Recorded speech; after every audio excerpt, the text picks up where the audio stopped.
Hello, everyone, and welcome to the Debuts to Note panel. My name is Dontaná McPherson-Joseph. I am a collection management librarian at the Oak Park Public Library in Illinois, and I will be moderating this session.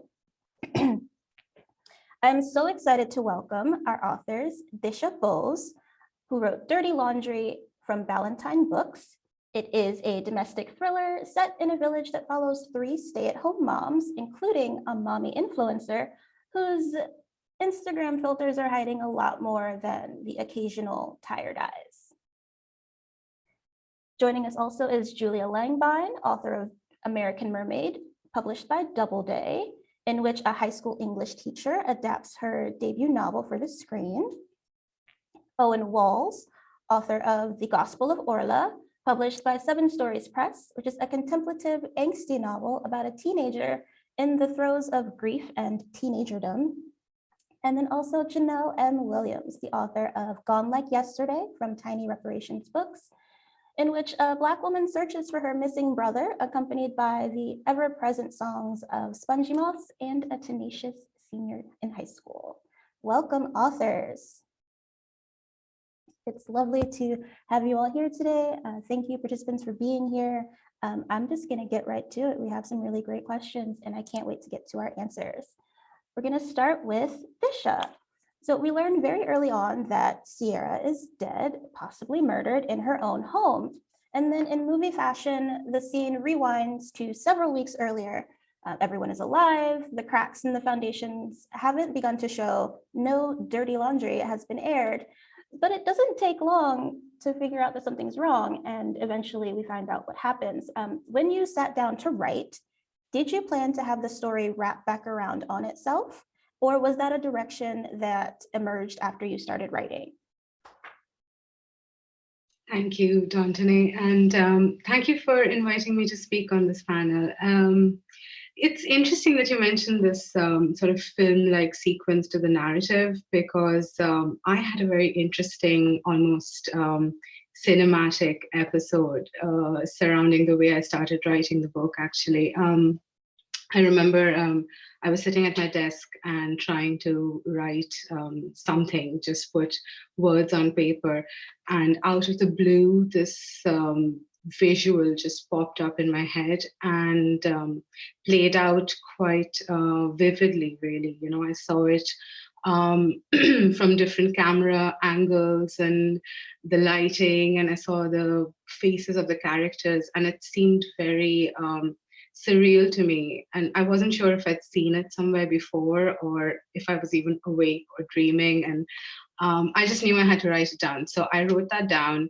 And at this point, all I had was this one scene where this much beloved, popular personality in a small community is found dead in her own home. And I had to then kind of go back and work out the events that led up to her death and what may have caused it or who was responsible, and work on the characters. So I took it from there. So the story was moving forward, structurally, but I was also working backward in time, right back to their childhood and their past experiences.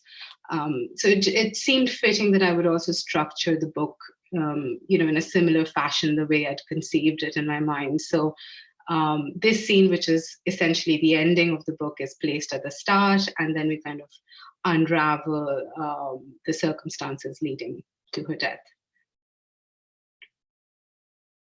Awesome, thank you.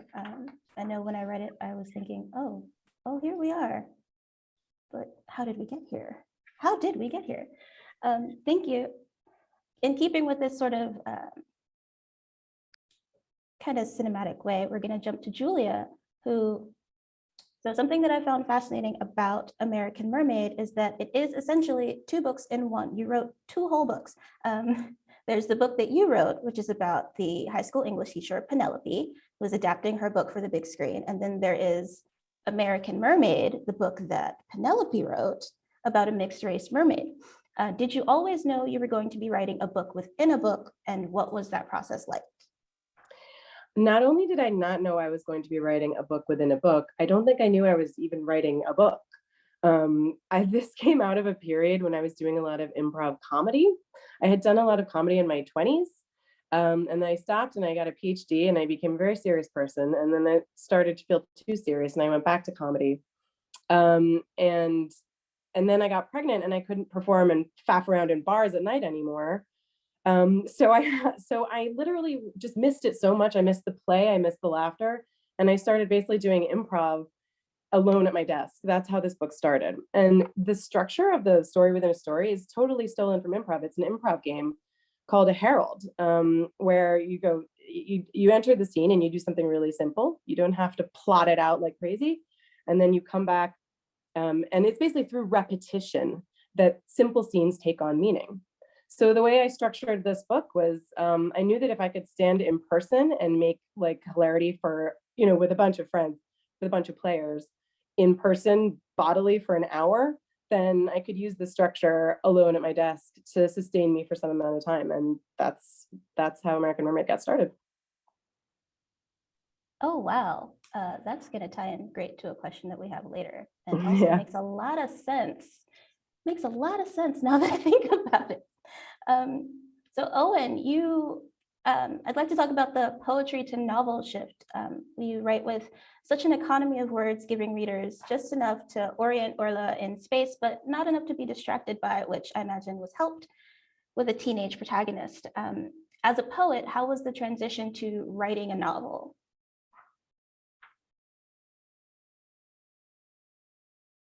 You're still muted. I beg your pardon. Thanks very much, Dontaná, and everyone who's organised this, including Rebecca. You've all been great. I loved writing prose. I talked to the poet Conor Callaghan, and he says he's an Irish poet, and he says, "Do you not feel you're betraying somebody by writing prose? Is that some kind of betrayal?" We still sleep with a 3-year-old in our bed between me and the wife, and it's very rare I get to enjoy a bath on my own. Being able to write to both sides of the page is like having the bath or the bed to yourself for a while. You can really spread out, and it's just lovely. There's so much room. I love having that space. There was still the problem, I wanted to write for years certain things that I couldn't find space to say in poetry. For example, I've only written one short story before. I'm very new to prose, and that naivety, I think, allowed me to do some things that maybe a more learned person wouldn't do. For example, I misuse commas deliberately. The girl, Orla, she's got this very binary mind, like I did when I was a teenager. She's on, off, and everything's in a rush, or it's just an instant that needs recorded. And being prepared to slightly bastardize the punctuation allowed me to capture her voice, I think. I couldn't fit. The story came from when my brother was asking years ago. There was loads of deaths in the family. It was a really sad time. And his wife had just died. And he said, well, I need God to talk to the children about their dead mother. My mother just died as well, and there are other deaths around us. And I wanted to say, well, that's not the only. I wanted to give an answer about death that didn't depend on God, or maybe show there's some answers that God can't give the grieving or a grieving child, and that's what I wanted to look at. And I couldn't find space to say it in a poem, so I said it in a novel. I'm careful of going over my time here, so I'm going to stop there. That's really beautiful, and it's also interesting that you mentioned the commas, because I did want to ask you about those, but then I realized that could just be an actual writing choice, because Orla's voice is just so pew, like you just start and she's just gone. And so thank you for addressing that. And then Janelle, for you managed to pack quite a lot of emotional material into your novel with 2 distinct families, 2 mentor-mentee relationships, the coming of age of 2 young Black women, an adult and a teenager, and then all the while threading the needle between the psychological and the spiritual. Where did you draw the inspiration from to walk that super fine line between communing with the ancestors and being overwhelmed by mental illness, either perceived or actual? Well, hello everyone, and thank you for the question, Dontaná. I think it was something that I was reckoning with, grappling with, trying to figure out myself. And so, and working on the novel was just me really this long haul of me trying to figure out this tightrope of how much do I care? How much can I care without really losing myself? And then on the flip side, if I don't care at all, then I lose myself in this other way, right? Because I have to care in order to be me. And so I think I felt like I needed to tell it in different ways. I felt like, there's this one character who is so absorbed in the misdoings and racism and just the weight of living in a world where there's so many unfair things, so many injustices, and is kind of stuck. And then you have this character who's like, I'm going to forget it. I'm going to exist without it, even though I know so much about it. And so I really was trying to work through that myself. There are days where I'm like, I'm just not going to do this. I am going to buy what I want to buy. I'm not going to think about this company and the horrible things that they've done in the past and what they stand for. And then there are days when I'm like, the Montgomery bus boycott went on for 13 months. Like people walked for miles, and I just am like, I can't give up this one thing, or I can't. And so I think it was really just me kind of treading this line, and then also thinking about other generations and how they deal with it and how they've dealt with it, and just different people's reaction to the weight of feeling and knowing what's not right, but feeling like, what do I do? Yeah, I feel that it can be hard. It can be really hard. So we're going to shift a little bit, and we're going to talk about teenagers, because there's a lot of teenagers and teenage-like behavior in your 4 novels.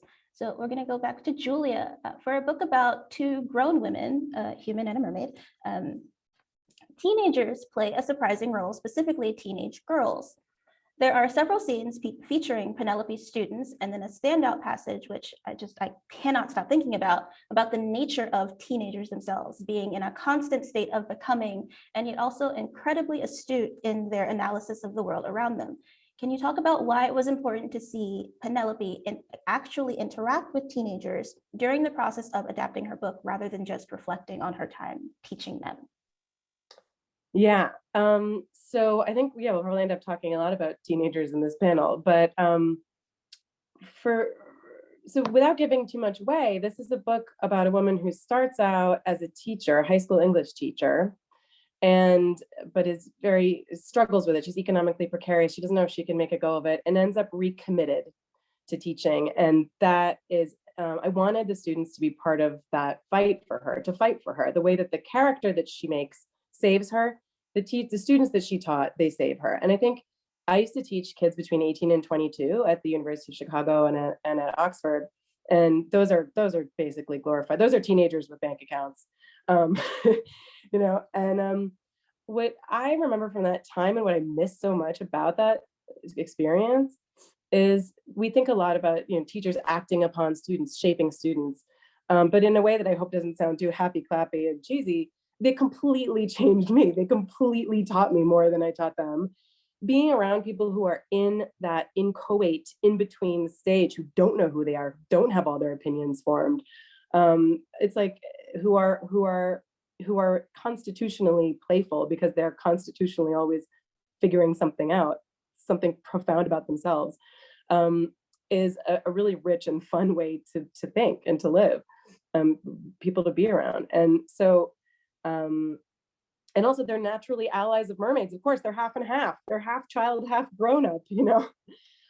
So I think that for me, in thinking about this teacher, she couldn't just have these students be passively in the background of her journey. They had to be there actively doing what students do, which is enriching the world for her and helping her think. That's awesome. It's been great to having read your book. I don't work directly with our teens here, but I see them around a lot. And so I now have that in the back of my mind, like, these are kids. These are just kids. They're figuring it out. So Owen, the whole of your book is told from the perspective of a teenage girl, Orla, who is experiencing a lot of big emotions for the very first time with no guidance and no constructive outlets. What was it like to be immersed in the mind of this particular teenager, and how did you cope with the angst? Because she's got a lot. That's interesting. I found I mean, I was scared.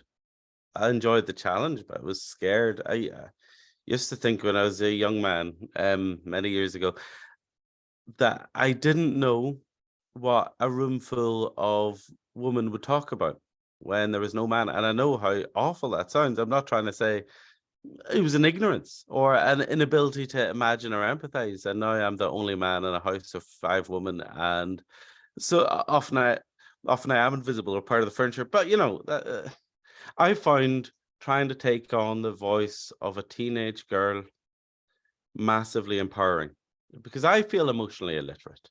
I do. I am emotionally illiterate. I don't know how to cope with mourning. I don't know how to cope with death or powerlessness. But what she has and what teenagers need to have and what they do have often is defiance.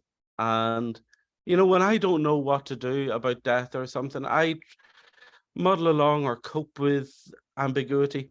When Orla doesn't want to tell the truth, she lies. And when she feels powerless, she steals something. She constantly acts. And even if that act is a shrug and a refusal to engage, she responds to the seemingly inevitable stupidities of the world that she is presented with, and none of it makes sense, especially in grieving or what the choices that we give, or this apparent choices that we say to teenagers are choices when there's no real choice there, and they should be angry. And so being able to embody that anger but also have the girl act on it in a way that I might second guess myself, I found it really empowering to imagine. And also I found it very useful to think through what my own girls are going through. Do you know, they're defiant, but they should be. I want to celebrate there's nothing better than cheeky young woman refusing to accept the choices we give them. I think it's amazing. And so being able to think through that, I find really empowering. The angst she's got is mine. What I've learned from me daughters, I guess, is voraciousness. She wants to eat the world, and she refuses to accept anything that is inadequate. And I think that's a real strong trait of young people and young women, and that's what I find empowering about it. That's awesome. I was terrified of Orla while reading her, so getting that sort of insight from the guy who wrote her is choice. So Janelle, Gone Like Yesterday has an almost perfect split between an adult and a teen perspective with Zara and Sammy. The two are quite similar in many ways and yet always feel distinct in their voices. How were you able to balance the two, keeping Sammy a teen on the cusp of adulthood, and to borrow a Britney line, not a girl, but not yet a woman, while making sure that Zara was still an adult coming into her own? That's it. I mean, they both felt like such like characters that I really knew immediately, even before I wrote them. And I think Zara, even though in so many ways she's different from me, and she has a different family dynamics and whatnot for me. I was that age when I we were the same age. And with Sammy, I work with a lot of teens. I help teens craft their college essays. And there was this one particular teen that I worked with, and she told me about a sit-in at her school that lasted for 3 days. And I was like blown away by like the details of it. And she was like, yeah, it was in the New York Times. You didn't? And I'm like, no, I didn't know anything about this sit-in. But I think, especially in working with teens on their college essays, I get to know they're trying to figure things out when they're writing it. So it's like they have this large task of like, sum up who you are and 650 words. And so many of them are like, okay, I want to go to the deepest point of me. And, you know, it becomes this like very emotional experience. And, you know, I learn a lot about them. And so with those, Sammy is not built from a singular teen. She definitely is,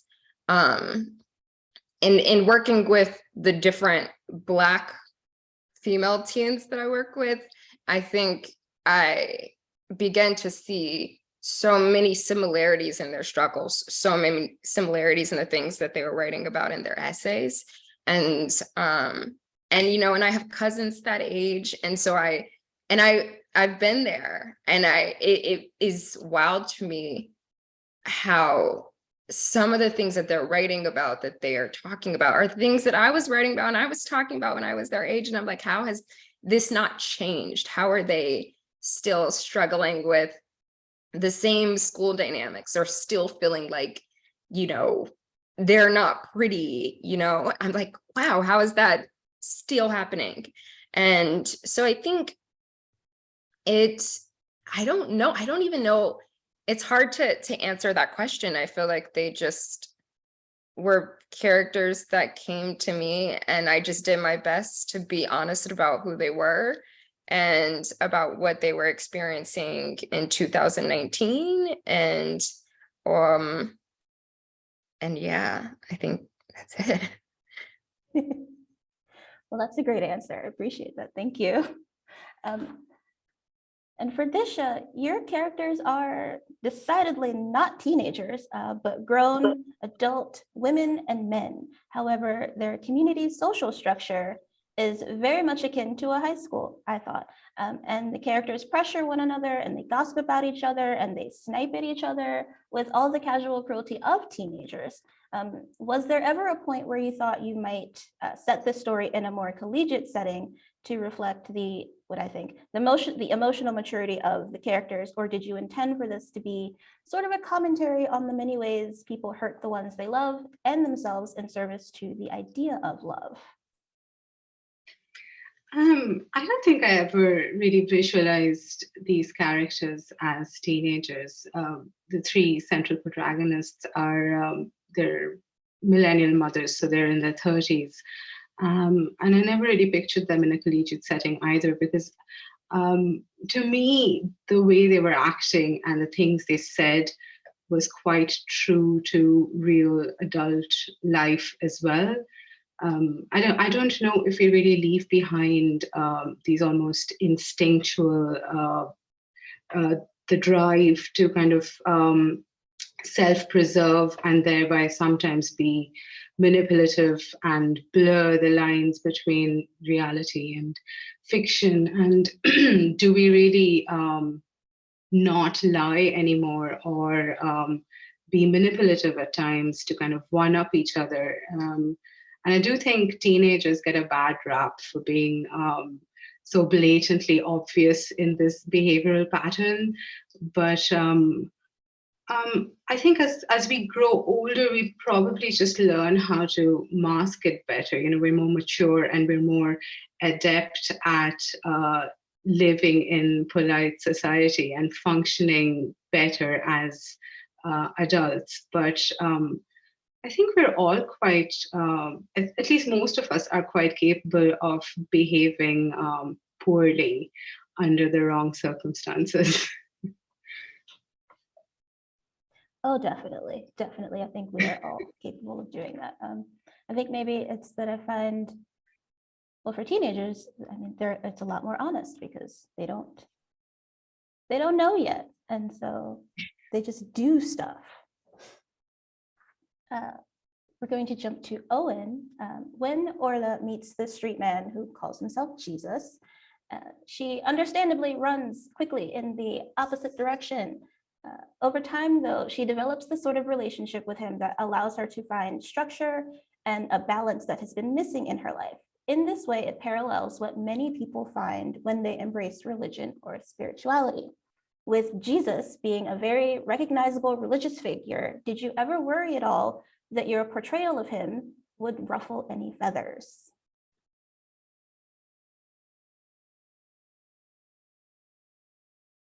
Beg your pardon, idiot strikes again. Beg your pardon.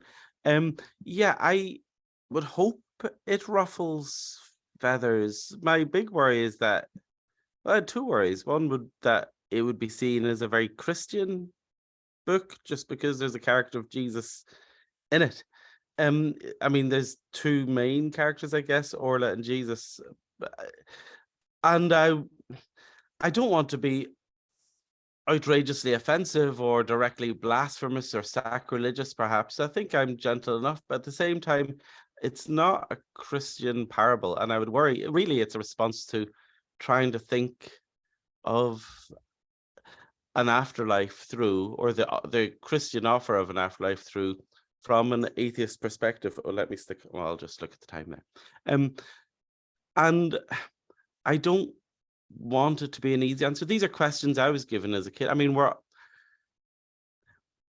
we're very immersed in Christian culture in the West. I've got a Sikh friend who has to, of course, do Christmas for his son because all his school friends are getting toys. You know, there's a certain thing, there's an influence that goes there. And a lot of the Abrahamic faiths do think through the afterlife. If we're exposed to these ideas that there is redemption or that there is a chance that you don't need to worry because you'll meet your loved ones again in the afterlife, that's such a weird idea. It's really weird.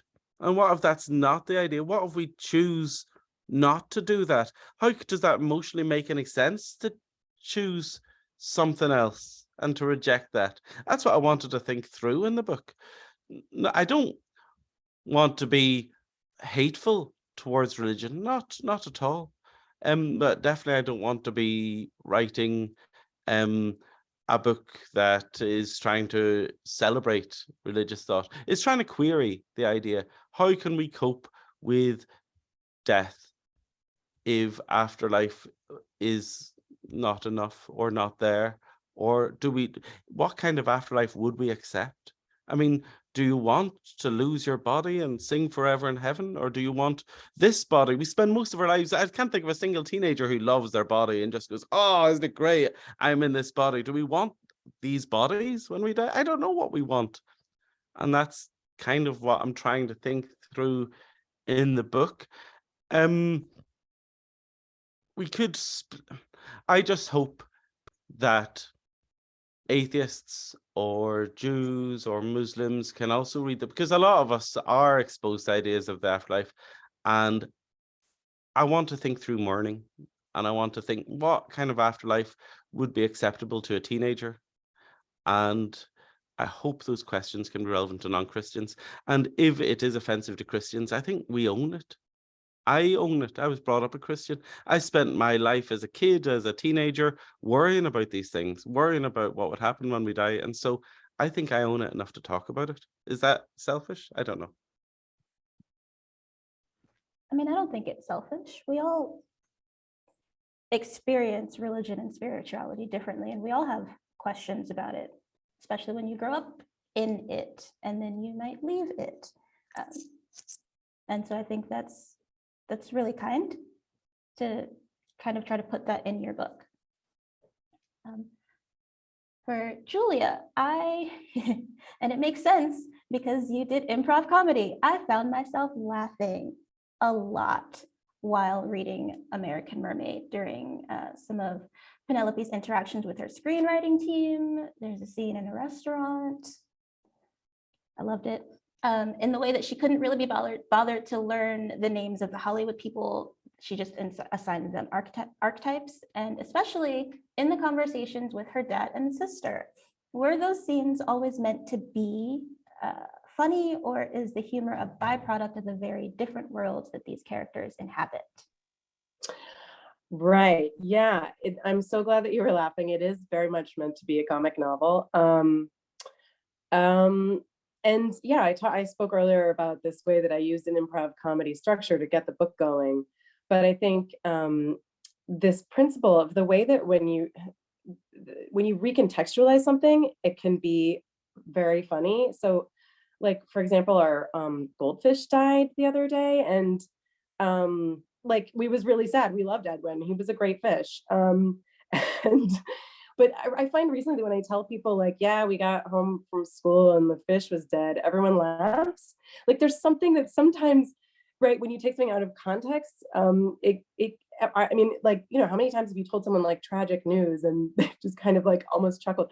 I mean, that's like half of what they're doing on shows like the Colbert Report or whatever, and just like saying the news, I mean, or whatever, saying the news, you know, with a funny face. But so I think that like this whole structure of fretting the line between this emotionally sincere world that I create, and then just suddenly recontextualizing it in these people that are sitting around analyzing it and repackaging it in Hollywood is a comic device that ended up working really well. And also what they're doing with these comic scenes when people are sitting around and kind of analyzing the story within a story, to me, there's so much comedy in analysis. I think that also comes out of teaching, right? That when you're sitting around talking about books with people, like it's so hard to stay serious. It's such an opportunity to play, you know, to hit your ideas off the backboard, to have completely, to have associative, strange ideas. So I think like, I think we often we think of analysis as a really serious mode. But for me, the classroom is always a hilarious place. And I think I'm trying to channel a little of that kind of energy, the way that when people work a story, talk about how they're going to adapt something, the serious gets recontextualized and becomes instantaneously funny. I definitely recognize that, because those scenes with our screenwriting partners, they're just little chats. Every time I got to one, I just giggled just the entire time. So Janelle, music plays a large role in Gone Like Yesterday and in Black American life in general. From the old spirituals all the way up to more recent songs, music continues to be a way for people to connect with themselves and with those who went before us. Can you talk a little bit about your connection to music, and maybe the first song you chose or that came to you when writing? Yeah. My connection to music, my dad is a huge music head. And so I grew up with, you know, CDs everywhere. And it was an outing for us to go and like look through the CDs and like CD stores and whatnot. And so music has always been a part of my life. And, you know, we'd be in the car and a song comes on the radio and he's like, I give you $1 if you can tell me who sang that. Right. And that is what I think started to pique my interest about who's behind the music and who's singing and what are their stories, right? And so I've always had a fascination with lyrics and music and the writers and the musicians who are, you know, and where it comes from. But also well, in thinking about the first song, I would say that The Temptations' Cloud 9 was probably one that really sparked it for me. I don't know who's familiar with that song, but it's an upbeat, fast song. Sounds like it would be light, but it is really talking about, you know, drugs and this, you know, that cloud 9 stage of like being on a drug. And if you know the Temptations story, you know that, you know, drugs, you know, had a profound impact on their relationships with each other. And, you know, there was lots of drug abuse throughout their story. But the song in itself is like upbeat. And so, in thinking about the juxtaposition between this like upbeat song and really what it's talking about and like the reality of their situation, I think made me really consider what my novel might be trying to do or what angle I was trying to take and like who's masking and like what does that mean, and do we do that? I mean, so many songs do that, and I think, you know, Black American music is such a joyful place for so many of us. It's like such a home place. You know, you get home, good food, good music. That is how we connect with one another. And so it felt like a really important part to the novel, because the novel was kind of talking about, you know, how do you have both? How do you have this joy, but also like discuss the issues? Like, can you have both? Does one rip the other away from you? And so that was where I started with music. And then I just began to do more research. There's this Fredera Hadley, she's a professor at Juilliard, and I watched these videos that she wrote, and she was really talking about Negro spirituals, and she starts all the way from way ago and then comes up to music now and talks about ring shouts, and you think about all of the samples and call and response. And so music really is a way of being in connection with ancestors. And so it just felt like the deeper I got into music, it just really, I think, was a central point for the novel. Thank you. I will probably make a playlist for myself from all the songs that you included in the book. So Disha, Mishti and Lauren, for me, are both outsiders to their community. Lauren is a social outsider despite having grown up in the village where the story takes place. And Mishti is a cultural outsider who's originally from India. In another book, in my mind, these two might have started out as close friends, finding common ground in their shared outsider status, but that's not so in Dirty Laundry. What did you find compelling about building the tension between the two women? And did you set out to have them mirror each other? I found it very interesting building this relationship between these two women, because like you say, they do mirror each other. They're quite similar, both through past experiences and their current circumstances. Mishti is, like you said, she's from India, and she now lives in a small Irish village where everything is quite foreign to her. You know, something as basic as using the dishwasher seems like a daunting task. You know, she's never lived in a household with handy appliances before. The weather is strange. There are colloquialisms and slang people use around her that she's not familiar with. So she is very much an outsider. And Lauren, on the other hand, who's grown up in this village, she's been sort of ostracized by the people she's grown up around for being just a bit strange, and because she comes from a different socioeconomic background. So for all intents and purposes, she too is very much an outsider in the community. And under different circumstances, I suppose, they could really be friends and have a legitimate friendship based on shared experiences and empathy. But Kira, she's a self-appointed queen bee, she's kind of blocking their bond, because she's taken Mishti under her wing, and she's kind of leading this charge, like a low-key war against Lauren in the community. So there are a lot of missed opportunities in the book for these two women to bond. And I don't know, I feel like from my own personal experiences, the older I get, I find it more hard to make new friends. And quite often, I'll be sitting in a waiting room or at the airport, and I have this sort of brief passing conversation with someone, and I'll think in my head, if I met them somewhere else or at a different time in my life, I could really hit it off with them. And, and then they're gone, and I'll never see them again. And that opportunity is lost. And I suppose that really does reflect in the relationship between the two women as I was writing it. Yeah. Thank you. Excuse me, sorry.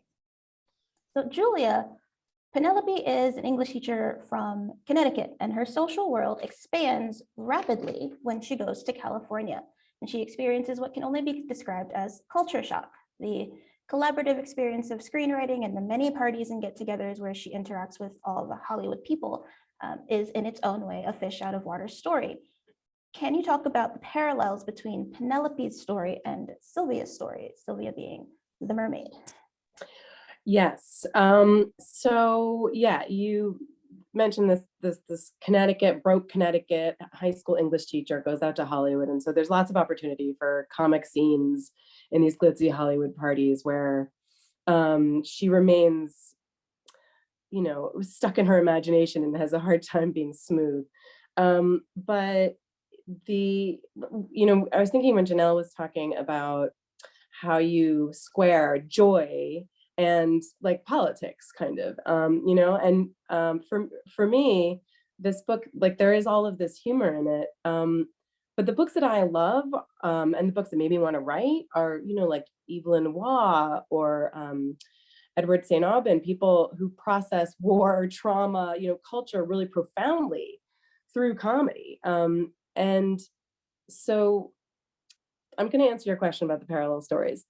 But for me, the way that this writer's character ends up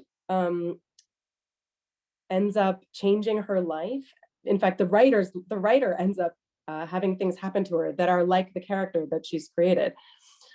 I'm not interested in the way that the things that an author wrote might reflect their background. I'm more interested in the way that the things that an author writes might change the future. And this book is really about this woman who had this strange idea and she didn't even understand what it was. And she threw it out there into the world and it ended up changing the world, ended up changing her. It ended up, this speculative endeavor is powerful and political. And what it changes in the story is the way that women are represented. So that's what, to me, the parallel isn't just sitting there. The parallel, as it weaves itself for you, is a political act and a powerful act, and one that's about, the power of the imagination to just throw a wrench in the present, to be proleptic, to leap into the future and make a new future, which is really thrilling in fiction and as in life. I think that was a great answer. It was an amazing answer. And so now we're going to get into relationships. And for Eoghan, this is a question that I kind of struggled with because I've also had a lot of deaths in my family. But Orla is like just everywhere. She is reeling from grief, feelings of abandonment, and that utter lack of control over her life. But she has no sympathy for her father, who is also dealing with a complete reshaping of his life. So to her, he's gone. He's abdicated his responsibilities as a parent, yet we as readers know that he has not, that he is trying. Was there ever a moment during writing where you thought Orla might consciously recognize that her father is also going through a rough time? Beg your pardon. She does, she's hurt and she wants to hurt him. And as she does, and as I have done too much in my life, she lashes out at the people she loves and depends on. That's very human and very, it's part of how I've seen all my kids deal with grief. There's a bit when there's a woman shouting at her, a friend of the family, and she's lying in bed and she says, "You've broken your father's heart." And Orla in her head, because she's not confronting at the minute, she's got a separate idea, but she thinks, yeah, I don't care. I know I've broken his heart. My heart is broken too. And I think that's very true of how I have seen kids deal with grief. And I think that selfishness is not necessarily a bad thing. I know it sounds awful, but kids should be angry. Young people should be angry, and empathy has to be possible. It does, but it should be tempered by righteous anger. This thing of having a chip on your shoulder, people aren't angry enough at what we've done to them and what we've done to the world. Now, she does learn empathy through the book towards her mother, and there's a hint of it towards her father. She lets him hug her briefly at the very end. Spoiler alert, I don't want to give too many spoiler alerts. I think she learns empathy for her mother, but I think she's right to temper it with very high expectations of the adults around her. even as her behavior spirals out of control, she should demand to be treated with respect at all times. And I think that's what she's doing. But yeah, I agree. She can be callous. Thank you. I'm going to switch gears right now. As our last question, I'm going to take one from the Q&A, friends. We have a question about, can you talk about the process of getting your first book published? Because you are all debut authors, including connecting with agents and any surprises that you encountered along the way. I'm going to start with Janelle. We have about 4 minutes. Okay, I'll try to be quick. So before this novel, I wrote a completely different novel that I thought was going to be it. And I started reaching out to agents, and I got a lot of revise and resubmit requests. And they were all over the place. Like one agent would be like, you need to do this. And another agent was like, do the opposite. And one was like, get rid of this full character. And so it just really messed with my mind. There was one agent who said, she was kind of like, this is not the book, but if you have another book, then I'd like to read it. And I thought to myself, like, do I have another, are you kidding? Like, do I have another novel? Like, no, I don't. Like, this is what I wrote. But I wrote another novel, and 2 years later, I reached out to her and I was like, you said if I had another novel, you'd be interested in reading it. And she is not my agent, but she passed me along to someone else in the same agency who is my agent now. And so it ended up working out in that way. And then from there, publishing, I think, was like the best case scenario. We sent out the book, and an amazing editor like Amber Oliver was interested in it, and I knew immediately I wanted to work with her. And so that was a dream.